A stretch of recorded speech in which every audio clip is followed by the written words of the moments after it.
joke ito. Pinapakita ko kung gaano ka kagaling magbayo. Flex ko lang guys yung tatay at nanay ko na napakasipag. Gusto ko lang sabihin na napakaswerte ko. Dahil kahit mahirap lang kami, ganito kasipag at kapursigido ang nanay at tatay ko. At hindi ko ikinakahiya na sa ganitong paraan kami nila binuhay at pinalaki. Dahil lumaki kaming disiplinado at mabubuting bata. Dito, overtime din. Buti na may ilaw po kaming sa sulat. Di battery. Bukas na maga-maga.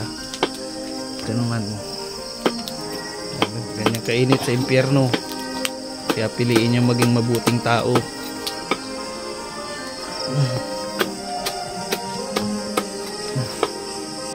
Kaya big salute sa mga nanay at tatay na masipag dyan.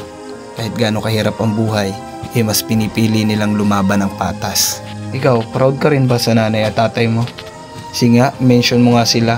At syempre, pakishare na rin ang video ito.